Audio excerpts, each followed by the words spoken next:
இல்லைன்னு நம்ம ஜாதகத்தில் பார்க்கணும்னா 5ஆம் இடம் தான் புத்திரஸ்தானம். 5ஆம் இடத்த அதிபதி சுக்கிரன் பார்த்தீங்கன்னா லக்னத்துக்கு 12ஆம் இடத்துல மறைஞ்சிருக்குது. 5ஆம் இடத்திற்கும் மறைஞ்சிருக்குது, லக்னத்திற்கும் மறைஞ்சிருக்குது. குரு பார்வை 5ஆம் இடத்துக்கு இல்லை. சரி, இன்னும் அப்படியெல்லாம் இல்லை, அப்போ கண்டிப்பாக குழந்தை இருக்காதா? கண்டிப்பாக குழந்தை உண்டு. எப்படி உண்டு? 9ஆம் இடத்துல சனி இருந்து பாக்கிய ஸ்தானத்துலேருந்து நடத்துகிறார். இப்போதைக்கு அவங்களுக்கு பொருளாதாரம் வீக்கானாலும், 4ஆம் இடம் வந்து வீக்கானாலும், இந்த சனி புத்தி முடிஞ்ச அடுத்து 2025 கண்டிப்பாக அவங்களுக்கு புதன் புத்தி வருது.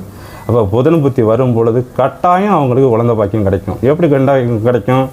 குருவோட ஜாயிண்ட் ஆகிருக்காரு. துலாம் வீட்டில் குரு, சூரியன், புதன்கிறது பாக்கியாதிபதி, அதோட குரு ஜாயிண்ட் ஆகிருக்காரு. அப்போ குரு என்னெல்லாம் ஜாயிண்ட் ஆனாலோ பார்த்தாலோ கண்டிப்பாக அவங்களுக்கு குழந்தை பாக்கியம் கிடைக்கும். அப்போ குரு தசை புதன் புத்தியில் கண்டிப்பாக வந்து அடுத்து நல்லா நடக்கிற மாதிரி இவங்க சனி தசையில் புதன் புத்தியில் கட்டாயம் அவங்களுக்கு வந்து குழந்தை பாக்கியம் கிடைக்கும். அதனால் கவலைப்படாதீங்க, நடக்கணும்னு சொல்லி அனுப்பி வச்சோம். அதே மாதிரி நானும் வந்து ஒரு தடவை